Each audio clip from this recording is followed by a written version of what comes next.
Buenas, en este video vamos a estudiar el tema de integración definida. Se desea calcular el área bajo la curva de la función f de x en el intervalo cerrado a, b. Si ustedes observan, nosotros no hemos estudiado en ningún momento una fórmula que nos permita calcular un área como esta, dado que lo que conocemos es como el calcular el área de sólidos, de figuras geométricas, entre otros, pero nunca algo como esto. Por esta razón, vamos a proceder a hacer lo siguiente. Vamos a tomar esta área y vamos a realizar una serie de particiones, n más 1 particiones del intervalo a hasta b. Vean que a sería igual a x sub 0 y b sería igual a x sub n.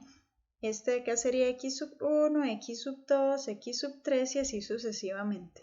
De esta manera voy a tener n rectángulos. Ahora, noten que si yo tomo, por ejemplo, este rectángulo de acá, y aquí yo tendría un x sub y aquí el anterior, o sea, un x sub y menos 1, si yo hago esa resta de valores voy a obtener cuánto mide este pedacito, a lo cual vamos a llamar el diferencial de x sub y, es decir, la base del rectángulo.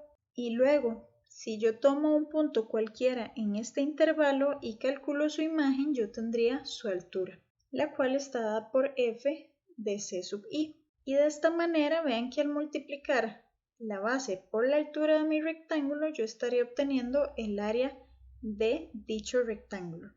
Ya sabiendo esto, es muy fácil notar que sumando el área de cada uno de los rectángulos se va a poder generar una aproximación del área total bajo la curva que yo quiero calcular.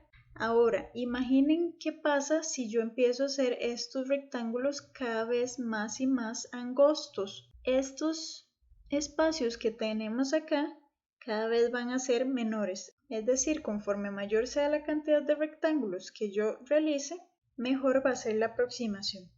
Y de ahí surge lo siguiente, que es a lo que vamos a conocer como una suma de Riemann.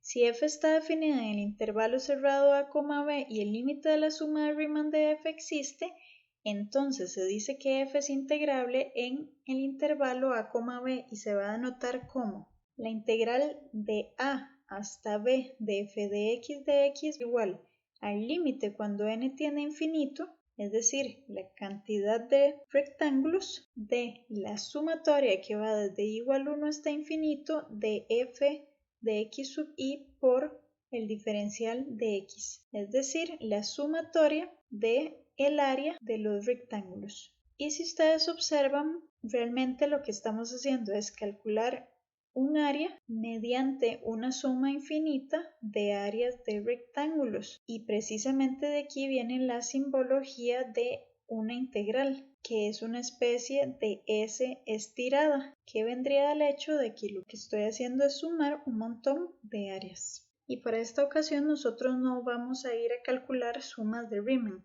Sin embargo, es importante entender de dónde surge el concepto de integral definida. Tenemos un teorema que dice lo siguiente: si f es continua en el intervalo cerrado a, b, o si f tiene una cantidad finita de discontinuidad de salto, entonces f va a ser integrable en dicho intervalo, es decir, la integral definida que iría de a hasta b de f de x va a existir.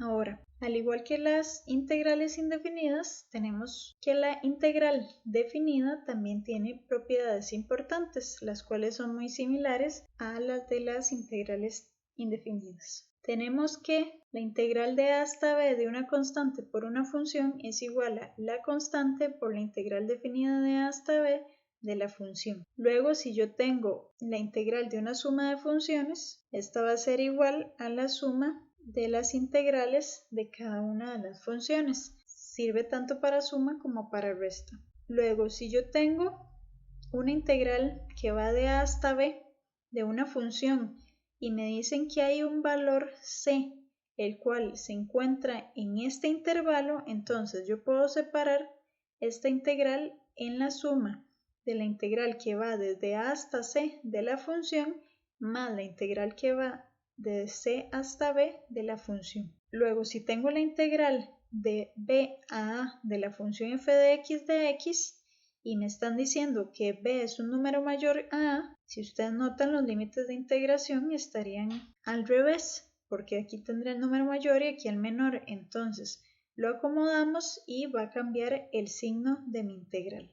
Luego la integral de a hasta b de f evaluado en g de x por la derivada de g de x es igual a la integral de g de a hasta g de b de f de u con respecto a la variable u. Esto es la integración por sustitución definida, porque recuerden que si yo realizo acá un cambio de variable, yo podía convertir la integral a términos de una nueva variable, en este caso u, pero es muy importante tomar en cuenta que cuando yo hago esto en una integral definida, los límites de integración van a cambiar. Así que esta sería la fórmula a utilizar. Si yo tengo la integral de a hasta a de una función, esto va a ser igual a 0. ¿Por qué? Porque realmente no existe ningún área la cual yo tenga que calcular.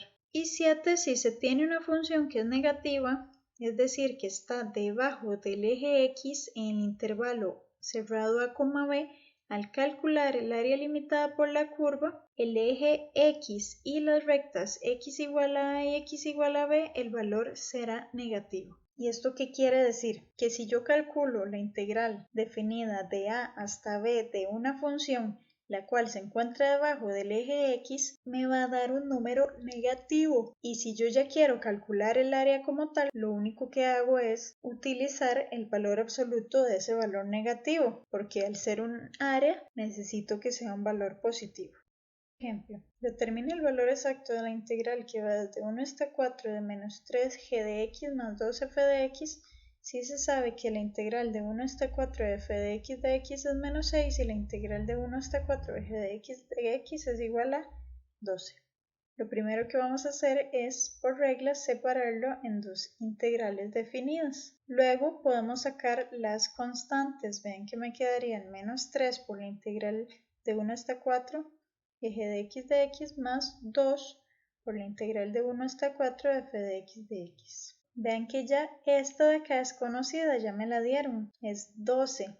Y esta otra de acá también ya me la dieron, que es menos 6. Entonces me quedaría menos 3 por 12 más 2 por menos 6, lo cual sería igual a menos 36 menos 12, que es menos 48. Es decir, el valor exacto de esta integral es menos 48.